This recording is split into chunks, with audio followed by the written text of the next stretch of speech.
बिस्मिल्लाहिर्रहमानिर्रहीम। अस्सलामु अलैकुम वरहमतुल्लाहि वबरकातुहू। मेरी प्यारी यूट्यूब फैमिली, आज की वीडियो में हम सूरह अल असर के असली महत्व और उसके अर्थ को समझने वाले हैं, जिसमें इंसान की सबसे बड़ी पूंजी समय को बताया गया है। ये बात आप सब भी जानते ही हैं, समझते ही होंगे अपनी लाइफ में कि आखिर आजकल जो टाइम है वो कितनी जल्दी से गुजरता जा रहा है और जो टाइम एक बार चला जाता है वो लौट कर नहीं आता। और वहीं अगर हम बात करें सूरह अल असर की, तो ये सूरह मक्का के शुरुआती दौर में नाजिल हुई, जब हमारे प्यारे नबी हज़रत मोहम्मद सल्लल्लाहु अलैहि वसल्लम को भारी विरोध का सामना करना पड़ रहा था। तो चलिए आज की ये रिएक्शन वीडियो शुरू करते हैं। उम्मीद करते हैं मेरे साथ एंड तक बने रहिएगा। चैनल पर नए हो तो सब्सक्राइब जरूर कर लीजिएगा। ये बात है कुरान की। बगदाद की रेवड़ी ले जाओ, आओ आओ, ऐसा मौका दोबारा नहीं मिलेगा। ताजी ताजी मछलियाँ, गर्मा गर्म नान खाओ, आओ आओ, ताजी ऐसा मौका मछलियाँ ले दोबारा लो। नहीं मिलेगा। ऐ लोगो, उधर गर्मा गर्म नान है, इधर तुम्हारे मुसलमान भाई की जान है। ताजी मछलियाँ ले लो। मुसलमानों, रहम खाओ मुझ पर, मेरी बर्फ पिघल रही है, अल्लाह के वास्ते जल्दी करो। मेरी पूंजी पानी बन रही है, ठंडी ठंडी बर्फ खरीद लो। अपने मौलाना आप उदास लग रहे हैं। बर्फ खरीद लो नहीं नहीं, अपने मुसलमान भाई। मैं बस उस बर्फ वाले को देख रहा हूँ। जमाल, आज इस बर्फ वाले ने मुझे पूरा कुरान समझा दिया। वल अस्र इन्नल इंसान लफी खुस्र। इंसान की उम्र भी बिल्कुल इसी बर्फ की तरह कतरा कतरा पिघल रही है, और अगर जिंदगी की शाम ढलने से पहले हमने सौदा ना किया तो मुनाफा तो दूर, इंसान अपनी असल पूंजी भी पानी कर देगा। मुसलमानों, अल्लाह के वास्ते जल्दी करो। ये बात है वक्त की, ये बात है सूरह अल असर की। वल अस्र इन्नल इंसान लफी खुस्र। सूरह अल असर कुरान की सबसे छोटी सूरतों में से एक सूरत है। इस सूरत की इतनी ज़्यादा इम्पोर्टेंस है मुस्लिम ट्रेडिशन के अंदर कि बचपन में ही हर बच्चे को सूरह अल असर याद करा दी जाती है। और आज के इस मॉडर्न दौर में अपना वक्त बर्बाद कर रहे इंसान के लिए इस सूरत से बड़ा कोई रियलिटी चेक नहीं। ये वक्त हमारे पास जो है ये बहुत कीमती है। Doom scrolling and brain rot. God has created a world that is meant to drive you to God, and if you're being driven to the devil, you've been duped, my friend. Doom scrolling and brain rot. Doom scrolling and brain rot. क्या है सूरह अल असर के नादिल होने के पीछे का वाकया, और क्यों जब अल्लाह सबसे बड़ा है तब भी वो वक्त की कसम खाता है। असर की कसम कि इंसान नुकसान में है, उस वक्त की कसम जिसे उसने खुद बनाया है। और किस तरह ये सूरत दुनिया के हर इंसान को टाइम वेस्टर होने का एहसास दिलाती है। और सबसे ज्यादा जरूरी सवाल कि 1400 साल पहले नाजिल हुई इस सूरह का क्या काम है आज हमारी जिंदगी में, इन सब सवालों के जवाब जानेंगे इस वीडियो में। वल अस्र इन्नल इंसान लफी खुस्र। स्कॉलर्स के अकॉर्डिंग सूरह अल असर मक्का के शुरुआती दौर में नाजिल हुई। उस दौर में नाजिल हुई जब कुरान का पैगाम आहिस्ता आहिस्ता आम हो रहा था, और इसकी ताकत को देखकर अबू जहल और अबू लहब जैसे मक्का के सरदार पूरी तरह खौफजदा थे। वो किसी भी कीमत पर लोगों को कुरान सुनने से रोकना चाहते थे। यहाँ तक कि इन लोगों के जुल्म की इंतहा इस हद तक बढ़ गई कि ये लोग मक्का में दाखिल होने वाले काफिलों को, आम लोगों को मक्का की सरहदों पर रोक दिया करते और उनसे कहा करते कि अपने कानों में रुइयां ठूस लो, क्योंकि मक्का के अंदर एक ऐसा शख्स घूम रहा है जिसकी बात सुनते ही तुम अपना दीन छोड़ दोगे। खुश आमदेद, आइए आइए, मक्का में आपका इस्तकबाल है। बहुत शुक्रिया।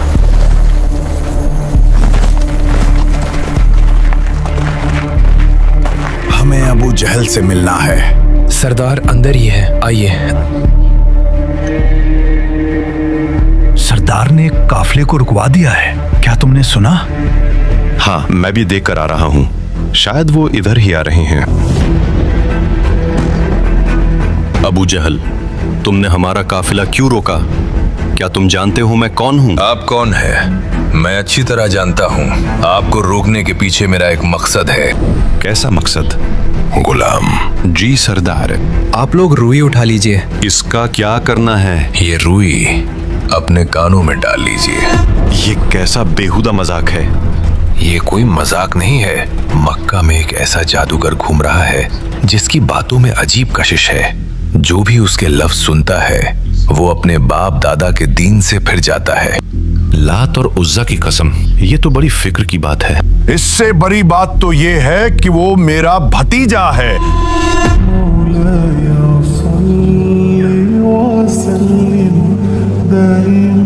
अल्लाह सुब्हानहू तआला ने सूरह फुस्सिलत में इस बात को मेंशन भी किया है कि किस तरह ये लोग अपने कान बंद कर लिया करते थे, शोर मचाया करते थे कि बस किसी सूरत हाल कुरान की आवाज इनके कानों में न पड़ सके। और काफिर कहने लगे कि इस कुरान को सुना ही ना करो, और जब पढ़ने लगे तो शोर मचा दिया करो ताकि तुम गालिब रहो।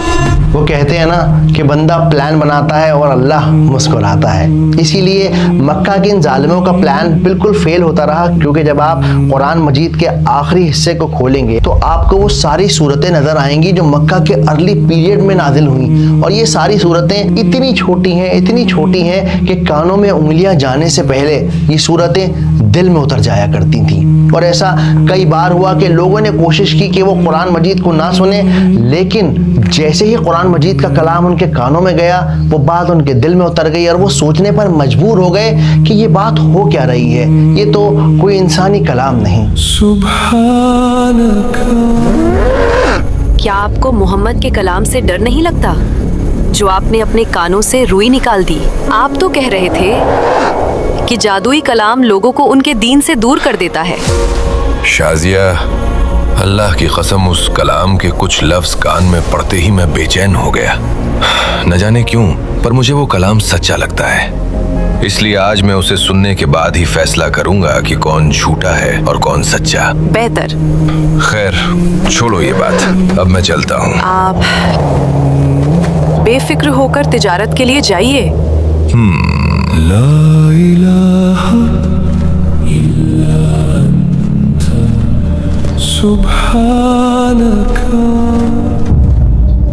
इस्लामिक ट्रेडिशन की ऑलमोस्ट हर किताब में हमें ये बात मिलती है कि जब दो सहाबी एक दूसरे से मिला करते और एक दूसरे से फिर जुदा हुआ करते तो वो सलाम अलैकुम कहने से पहले सूरह अल असर को पढ़ा करते।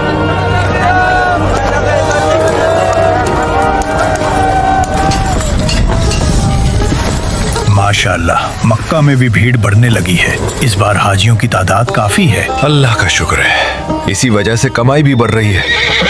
और हम तो चाहते हैं कि ज्यादा से ज्यादा लोग दीन इस्लाम में आए, क्योंकि यही दीन हक है। इंसान जितनी जल्दी मान ले कि अल्लाह एक है, उतना उसके हक में बेहतर है। ये लीजिए, आपका घोड़ा तैयार है। इसकी कीमत क्या अदा करूं? पैसों की जरूरत नहीं, छोटा सा काम था। शुक्रिया। इजाजत दीजिए अब, और याद रखिए वल अस्र इन्नल इंसान लफी खुस्र। बेशक हर इंसान घाटे में है, सिवाय उनके जो ईमान लाए, नेक अमल किए और दूसरों को नेकी की तरगीब दी। अस्सलामु अलैकुम। वालेकुम अस्सलाम। सूरह अल असर की क्या अहमियत है, वो हमारी ज़िंदगी में क्या इम्पोर्टेंस रखती है, इस बात को समझने के लिए ये कहानी सुनिए कि एक परेशान आदमी को एक रोज़ एक बेहद अमीर आदमी मिला। इस अमीर आदमी ने इस परेशान आदमी के साथ एक मिस्टीरियस कॉन्ट्रैक्ट साइन किया, जिस कॉन्ट्रैक्ट में ये बात तय हुई, मैं तुम्हारा पूरा कमरा नोटों की गड्डियों से भर दूंगा, लेकिन शर्त यह है कि अगर उन्हें वक्त रहते खर्च नहीं किया तो वो सब अपने आप राख बन जाएंगी।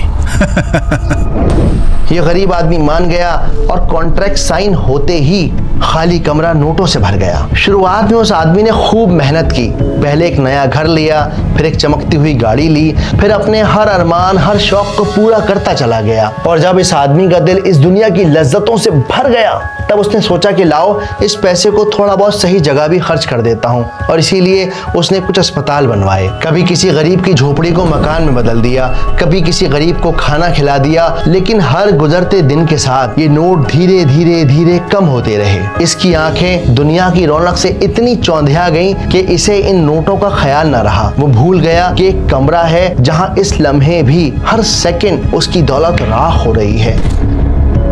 वो भूल गया वो वादा कि उसे अपने माल को सही जगह पर खर्च करना है। और फिर देखते देखते ये आदमी उम्र के 50 बरस को पहुंच गया। एक बहुत बड़ी बीमारी ने इसको आ पकड़ा। इसने सोचा अरे कोई बात नहीं, कमरे में तो दौलत भरी पड़ी है, इलाज करवा लूंगा। और जब कांपते हाथों से इसने दरवाजा खोला तो ये वहीं उसी लम्हे दहलीज पर जम गया।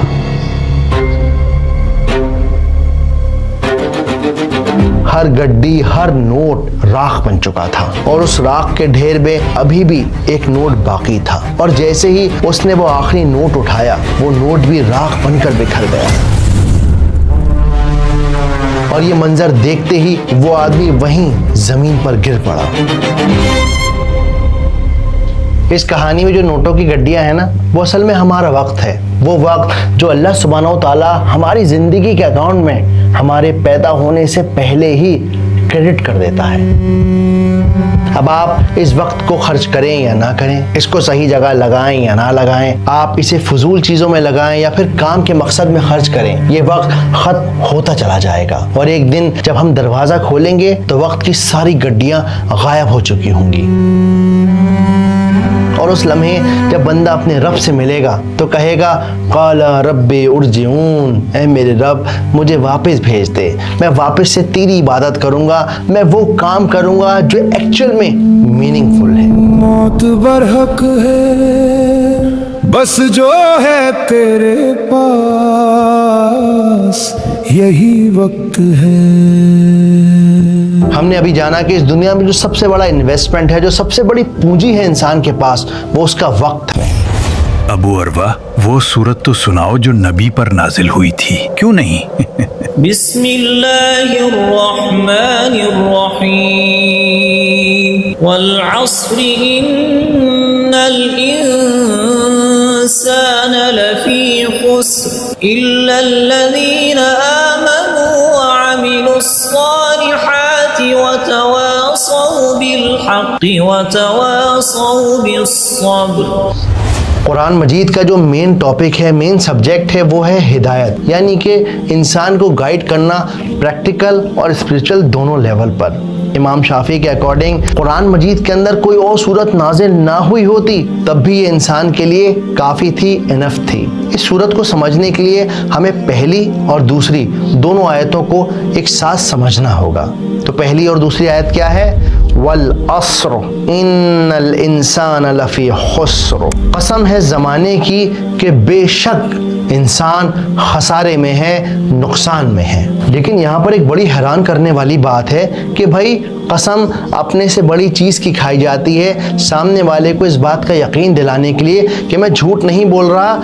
लेकिन जब हम जानते हैं, इस बात को मानते हैं, यकीन करते हैं कि अल्लाह सुब्हानहू व तआला सबसे बड़े हैं, तो वो क्यों कसम खा रहे हैं? और वो भी ऐसी चीज़ की जो उन्होंने खुद बनाई है, ज़माने की कसम, वक्त की कसम। तो ऐसा क्यों हो रहा है? इस बात के जवाब में इमाम राज़ी रहीमुल्लाह बयान करते हैं, जब अल्लाह सुब्हानहू व तआला कुरान मजीद में कहता है कसम है जैतून की, कसम है वक्त की, तो असल में इसका मतलब ये हो रहा है कि वहाँ पर उस चीज़ को गवाही के तौर पर बयान किया जा रहा है, एज ए प्रूफ उसे सामने लाया जा रहा है और इंसान से कहा जा रहा है कि ए इंसान, अपनी तेजी से पिघलती हुई उम्र को देख, बंद मुट्ठी से रेत की तरह फिसलते हुए वक्त को महसूस कर, यहाँ तक कि अपने मोबाइल के स्क्रीन टाइम को देख, हिस्ट्री को देख और महसूस कर, एनालाइज कर कि न जाने कितने ताकतवर लोग आए और मिट्टी में मिल गए। उन्होंने आलीशान महल बनाए, बड़े बड़े पिरामिड्स बनाए, पर आज उनमें से किसी भी इंसान का नाम लेने वाला बाकी नहीं। और जब अल्लाह सुब्हानहू व तआला यहाँ कसम खा रहे हैं तो असल में इंसान को झंझोड़ कर कह रहे हैं कि तेरी बेबसी का ये आलम है कि तू दुनिया का सबसे अमीर आदमी हो, सबसे ताकतवर आदमी हो, सबसे बड़ा जादूगर हो, तब भी तू एक गुजरे हुए लम्हे को, एक गुजरे हुए सेकंड को वापस नहीं ला सकता। तो इसीलिए कहा गया वल अस्र, कसम है वक्त की, ज़माने की। लेकिन अब एक और सवाल खड़ा होता है कि अरे भाई, अल्लाह सुब्हानहू व तआला ने अस्र का इस्तेमाल ही क्यों किया?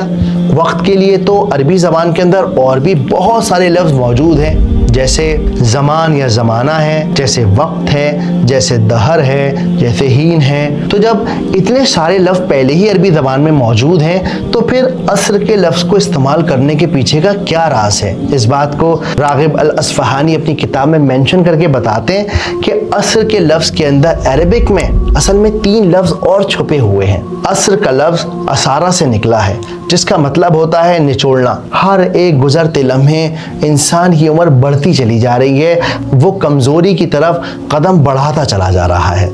दूसरा मतलब होता है शाम का वक्त, यानी दिन ढलने की घड़ी। जब सूरज डूबने का वक्त होता है तब इसे भी असर का वक्त कहते हैं। और तीसरा है ज़माना, यानी हिस्ट्री। तो जब अल्लाह सुब्हानहू तआला ने यहाँ पर वल असर का इस्तेमाल किया तो वक्त के 2 पहलुओं को बेनकाब कर दिया, यानी कि अल्लाह ने ये बात समझा दी कि ए इंसान अपने गुजरते हुए वक्त को देख, उस वक्त को देख जो रेत की तरह तेरे हाथ से निकल गया है, और उस वक्त को देख जो अभी भी थोड़ा सा तेरी मुट्ठी में बाकी है। और जब भी यकीन ना आए तो फिर तारीख के यानी हिस्ट्री के पन्नों को पलट कर देख, अपने माँ बाप के चेहरे की झुर्रियों को देख, अपनी औलाद के बढ़ते कदमों को देख, दिन को ढलते देख, शाम को होते देख। और वक्त किसी को नहीं बख्शता। क्या नहीं बख्शता? तो दूसरी आयत में कहा गया इन्नल इंसान लफी खुस्र। इन्ना पे जब बात आ गई तो यानी कि अब इस बात के अंदर कोई डाउट शामिल नहीं है कि हर इंसान, हर इंडिविजुअल नुकसान में है। यानी कि इस दूसरी आयत में हर इंडिविजुअल पर्सन से 1 to 1 बात हो रही है। डायरेक्ट कहा जा रहा है कि भैया तुम खसारे में हो। अगर यहाँ पर कहा जाता कौम, यहाँ पर कहा जाता लोग, तो बहुत ज़्यादा इस बात के चांसेस थे कि हर इंसान ये कहता हाँ सही कह रहे हो, वो लोग तो बेचारे बड़े खसारे में हैं, मैं सेफ़ हूँ। और जब अल्लाह सुब्हानहू तआला ने यहाँ पर लाम का इस्तेमाल कर दिया तो ये बात अब डबल पक्की हो जाती है कि अल्लाह कह रहे हैं कि इंसान खसारे के अंदर है। फ़ी के लफ्ज़ का मतलब होता है अंदर होना, यानी इंसान खसारे के अंदर डूबा हुआ है। ऐसा नहीं है कि खसारे के या नुकसान के आसपास है, नहीं नहीं नहीं नहीं, बिल्कुल जैसे मछली डूबी होती ना पानी में, बिल्कुल उसी सूरत हाल इंसान को इस बात का कोई एहसास नहीं है कि वो खसारे के अंदर, नुकसान के अंदर डूबा हुआ है। कुरान की टर्मिनोलॉजी में इस घाटे को यानी खसारे को 3 लेवल पर डिफाइड किया जाता है। सबसे पहला है खुस्र, जिसका मतलब है घाटा शुरू हो चुका है। तो जब यहाँ पर खुस्र का लफ्ज़ इस्तेमाल कर दिया गया तो अब ये बात बिल्कुल क्लियर हो गई कि जिस लम्हे इंसान पैदा हुआ उसी लम्हे उसका घाटा होना शुरू होता चला गया, वक्त उसके हाथ से फिसलता चला गया। दूसरा लेवल है खसारा, यानी घाटा मुकम्मल हो चुका है, कंप्लीट हो चुका है और गुजरते वक्त के साथ और गहरा होता चला जा रहा है। तीसरा है खुसरान। खुसरान यानी भैया दिवालिया निकल गया, बर्बाद हो गए, कंप्लीट तबाही आ गई है। अब ऐसा घाटा, ऐसा नुकसान हो चुका है कि अब दोबारा इससे रिकवर नहीं हुआ जा सकता। तो इस दूसरी आयत का निचोड़ ये है कि दुनिया का हर इंसान खुस्र में है, नुकसान में है। इन्नल इंसान लफी खुस्र, ये जो इस वक्त से फायदा नहीं उठाते गुजरता जाता। एक दाना कहता मैं नहीं कहता कि नफा कर या नुकसान कर, ये तेरी मर्जी है। जो कुछ करना है ना हर चिकाही जूद कुन, जल्द कर ले फिर ये वक्त मिलेगा नहीं। अब जब मैं इस आयत को पढ़ रहा था ना तो मेरे अंदर एक सवाल पैदा हुआ और वो सवाल ये था कि भाई वक्त तो हर चीज़ का खर्च हो रहा है ना। इस दुनिया में अल्लाह ने जानवरों को भी बनाया है, वो जानवर भी ख़त्म हो रहे हैं, पेड़ पौधों को भी बनाया है, उनका भी वक्त खर्च हो रहा है। तो यहाँ पर इंसान को ही क्यों पॉइंट आउट करके कहा जा रहा है कि भाई तुम्हारा वक्त ख़राब हो रहा है। और जब मैंने इस आयत पे थोड़ा गौर किया तब मुझे इस बात का जवाब समझ में आया कि घाटा सिर्फ उसका हो सकता है जिसके पास कैपिटल हो, जिसके पास पूंजी हो और सौदा करने का इख्तियार हो। जब हम जानवरों को देखते हैं ना तो हम देखते हैं कि उनके पास टाइम तो है, वक्त तो उन्हें मिला हुआ है, लेकिन उन्हें सौदा करने का कोई इख्तियार नहीं है, कोई राइट नहीं है। यानी अगर शेर को भूख लगेगी तो वो शिकार करेगा और शिकार कर कर खाएगा। इसी तरह अगर गाय को घास खानी है तो वो घास खाएगी। तो हर चीज़ जो अल्लाह सुब्हानहू तआला ने बनाई है वो अपनी फितरत पर काम कर रही है। पेड़ का काम है फल देना, आपको फल दे रहा है। फूल का काम है खुशबू देना, वो आपको खुशबू दे रही है। लेकिन सिर्फ एक इंसान ऐसी चीज़ है जो अपनी फितरत से हट के अलग अलग तरह के काम करता है। तो यानी दुनिया की हर चीज अपनी फितरत पर है, वही काम कर रही है जो उसे करने के लिए पैदा किया गया है, सिवाय इंसान के। तो यहाँ पर खुस्र के लफ्ज से लॉस ऑफ अपॉर्चुनिटी की बात हो रही है, मौके की बर्बादी की बात की जा रही है। प्रॉब्लम पता चल गई, अब चाहिए सॉल्यूशन। तो क्या है सॉल्यूशन? उसके लिए अल्लाह सुब्हानहू व तआला ने अगली आयत में बताया, इल्लल्लज़ीना आमनू व आमिलुस्सॉलिहाति व तवासौ बिल हक़ व तवासौ बिस सब्र। दुनिया का हर इंसान नुकसान में है सिवाय उनके जो ईमान लाए और नेक अमल करते रहे और आपस में एक दूसरे को अच्छाई की तलकीन करते रहे, सब्र रखने की ताकीद करते रहे। जब यहाँ पर इल्ला का लफ्ज इस्तेमाल किया गया तो इस लफ्ज ने एक हकीकत साफ कर दी कि घाटे से बचने वाले लोग बहुत थोड़े होंगे जो इस घाटे से बच पाएंगे। वो बड़ा मशहूर शेर है कि सुबह होती है शाम होती है, जिंदगी यूं ही तमाम होती है। तो कौन है वो लोग? वो मुझ जैसे और आप जैसी तो लोग हैं जिन्होंने अपनी ज़िंदगी को बेफजूल चीज़ों में ज़ाया कर दिया, खर्च कर दिया। तो तर्जुमा क्या हुआ? ज़माना गवाह है, तमाम इंसान अजीम हलाकत में है, दो चार होंगे अजीम तबाही से, सिवाय उनके। यहाँ पे अब इस्तिस्ना हो रहा है, एक्सेप्शन। लेकिन वो एक्सेप्शन किन के लिए है? इल्लल्लज़ीना आमनू, सिवाय उनके जो ईमान लाए। अगला लफ्ज़ है अल-लज़ीना। इससे पहले सिंगुलर में बात की गई है, यानी कि इंसान की बात की गई है, पर जब अल-लज़ीना इस्तेमाल किया गया तो जमा की बात हो रही है, जमात की बात हो रही है, ग्रुप ऑफ पीपल की बात हो रही है, प्लूरल में बात हो रही है। यानी घाटा और नुकसान इंडिविजुअल लेवल पर हो रहा है, इंसान अकेले तबाह हो रहा है। और जब बचने की बात हो रही है तो ग्रुप ऑफ पीपल की बात हो रही है, जमात की बात हो रही है, लोगों की बात हो रही है। और वो लोग कौन होंगे जो बचेंगे? उसके लिए आगे बताया आमनू, यानी वो लोग जो ईमान लेकर आए। अब देखिए माशाल्लाह, मैं और आप ईमान वाले, बचपन में ही सिखा दिया ला इलाहा इल्लल्लाह मुहम्मदुर रसूलुल्लाह। लेकिन क्या ईमान लाना सिर्फ यही बात है कि हमने मान लिया कि अल्लाह एक है?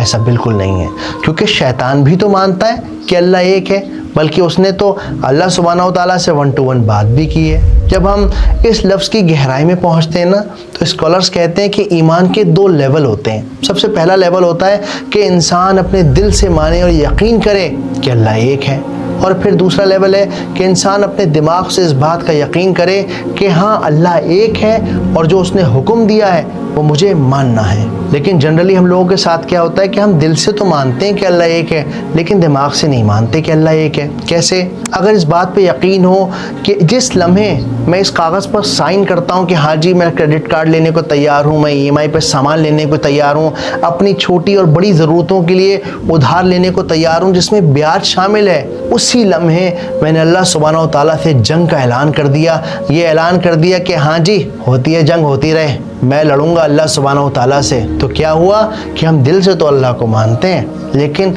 दिमाग से नहीं मानते। तो ऐसे लोग चाहिए जो लोग दिल और दिमाग दोनों से ईमान वाले हों। फिर अगला लेवल क्या है? अगली बात बता दी, व आमिलुस्सॉलिहाति, यानी वो लोग जिन्होंने नेक काम किए। और नेक काम सिर्फ तहज्जुद पढ़ना नहीं है, सिर्फ नमाज पढ़ना नहीं है, सिर्फ तस्बीह घुमाना नहीं है, बल्कि नेक काम क्या है? छोटी से छोटी चीज़ भी नेक काम है अगर आपने अपने दिल में ये इरादा कर लिया कि मैंने इस ग्रुप में शामिल होना है। और फिर तीसरा लेवल, तीसरी शर्त क्या बताई गई? व तवासौ बिल हक़, और वो लोग जो एक दूसरे को हक़ की तलकीन करते रहे, हक़ के लिए मोटिवेट करते रहे। यहाँ पर जो तवासौ का लफ्ज़ है उसका मतलब होता है एक दूसरे को नसीहत करना, याद दिलाना। क्या याद दिलाना? कि भैया ये 1 वे नहीं है, बल्कि ये तो 2 वे हाईवे है। मैं तुम्हें याद दिलाऊं, तुम मुझे याद दिलाओ। बेवकूफ, क्यों अपना वक्त ऐसी चीजों में बर्बाद करता है जो न तुझे यहाँ कोई फायदा देंगी और न वहाँ कोई फायदा देंगी? अब होगा क्या कि जब आप हक बात कहना शुरू करेंगे, एक दूसरे के साथ अच्छा मामला पेश करना शुरू करेंगे, समझाना शुरू करेंगे, उसी लम्हे सारी प्रॉब्लम आकर खड़ी हो जाएंगी। हर इंसान आपको दबाने की कोशिश करेगा, बीच बाजार गाली देगा, गिरेबान पकड़ेगा। तभी अल्लाह सुब्हानहू व तआला ने क्या कह दिया? व तवासौ बिस्सब्र, और वो लोग जो एक दूसरे को सब्र की तलकीन करते रहे, मोटिवेट करते रहे। कि अगर आप इस आयत में देखेंगे ना, तो शुरुआत के जो 2 लफ्ज़ हैं वो असल में आपकी पर्सनल लाइफ को, ईमान और अमल को बता रहे हैं। इल्लल्लज़ीना आमनू व आमिलुस्सालिहाति, यानी ईमान वाले लोग और नेक अमल करने वाले लोग। लेकिन बाकी ये जो लफ्ज़ हैं, व तवासौ बिल हक़ व तवासौ बिस सब्र, ये दोनों लफ्ज़ असल में सोशल और सोसाइटी की बात कर रहे हैं। इस्लाम इस बात को गवारा नहीं करता कि बंदा अपने कमरे में बैठ के तस्बीह पढ़ता रहे और दुनिया जो है उसके आसपास की बुराइयों में मुब्तला रहे और ये आदमी कोई एफर्ट ना लगाए। नहीं नहीं नहीं, अगर आपको कामयाब होना है, इस एक्सेप्शन लिस्ट के अंदर आना है, तो फिर आपको एज ए ग्रुप काम करना होगा, ख़ुद भी अच्छे काम करने होंगे और अपने जानने वालों को, अपने रिश्तेदारों को, अपने आस पड़ोस दोस्तों को भी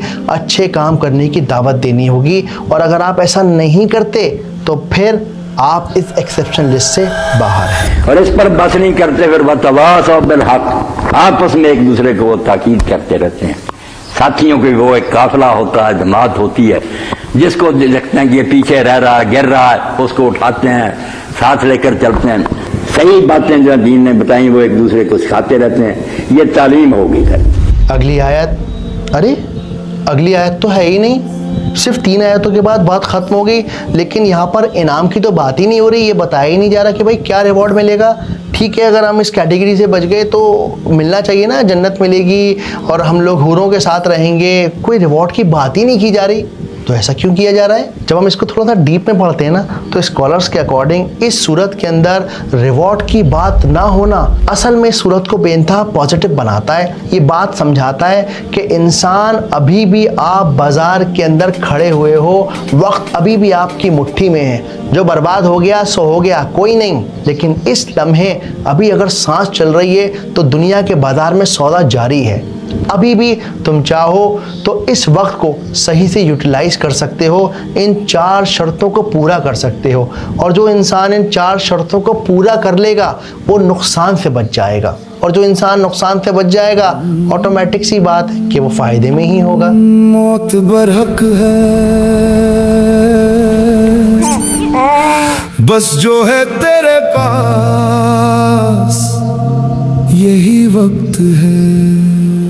चलिए अब जल्दी से समझते हैं कि इस पूरी आयत के अंदर बात क्या हुई है। तो सबसे पहले कहा गया वल अस्र, कि कसम है उस वक्त की जो इंसान को निचोड़ रहा है, उसे बुढ़ापे की तरफ बढ़ा रहा है। कसम है उस वक्त की जो दिन ढल रहा है, और कसम है उस वक्त की, उस हिस्ट्री की जो गुजर चुकी है, और वो वक्त जो अब तुम्हारे हाथ में बचा है उसकी कसम है। क्या कसम है? इन्नल इंसान लफी खुस्र, दुनिया का हर एक इंडिविजुअल नुकसान में है। सिर्फ वही बच पाएंगे जो एज ए ग्रुप काम कर रहे होंगे, एक दूसरे के साथ एक दूसरे को अच्छाई की तरफ मोटिवेट कर रहे होंगे। और जब कोई मुश्किल आएगी अच्छाई करते हुए, तब वो एक दूसरे को सब्र की तलकीन करेंगे, क्योंकि अल्लाह सुब्हानहू तआला ने बता दिया कि कामयाब वही है जो अपने वक्त को सही से यूटिलाइज कर ले, क्योंकि वक्त गवाह है कि हर इंसान खसारे में है और वक्त गुजर रहा है और एक दिन ख़त्म हो जाएगा जब वापस लौटने का कोई चांस नहीं। तो ये 4 चीज़ें जब हो गई जमा, ईमान,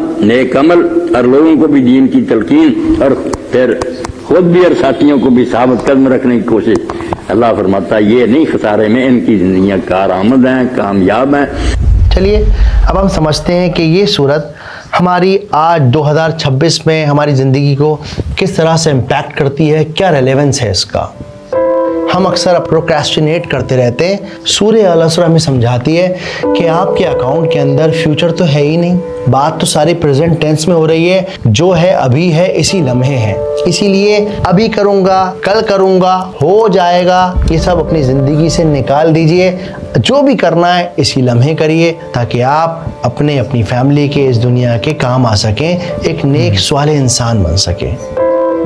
अगला आईना है हमारा स्क्रीन टाइम। अपना मोबाइल उठाइए और अपने मोबाइल को उठाकर अपना स्क्रीन टाइम चेक कीजिए। ऑन एन एवरेज हम मान लेते हैं कि चलो 2 घंटे का स्क्रीन टाइम है आपका। अब ज़रा सोचिए कि अल्लाह सुब्हानहू तआला ने अगर इंसान को 60 साल की ज़िंदगी दी है, तो ये 60 साल की ज़िंदगी में 2 घंटे 5 साल बन जाते हैं। इन 5 सालों में वो क्या नहीं कर सकता था? कोई नई लैंग्वेज सीख सकता था, कोई नई स्किल सीख सकता था, कोई अच्छा कोर्स कर सकता था, अपने वक्त को और बेहतर जगह लगा सकता था। और जब अल्लाह सुब्हानहू तआला कहेंगे हाँ जी साहब, ये 5 साल जो आपने रील देखते हुए गुजारे हैं, इससे फ़ायदा क्या हुआ, ज़रा इसका हिसाब दे दीजिए। कोशिश ये करनी है कि अपनी स्क्रीन टाइम को लिमिट कीजिए। जैसे ही याद आए अस्तगफिरुल्लाह कहिए, मोबाइल साइड में रखिए और यूटिलाइज कीजिए उस टाइम को।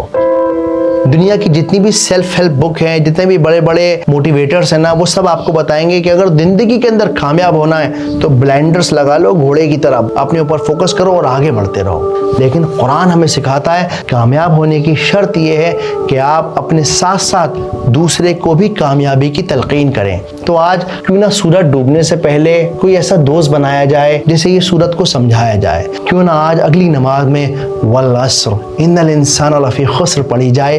क्यों ना आज अपने साथी से, अपने दोस्त से कहा जाए कि चल आज सहाबा वाला काम करते हैं। याद रखियो भैया, हर इंसान नुकसान में है सिवाय उनके जिन्होंने नेक अमल किए।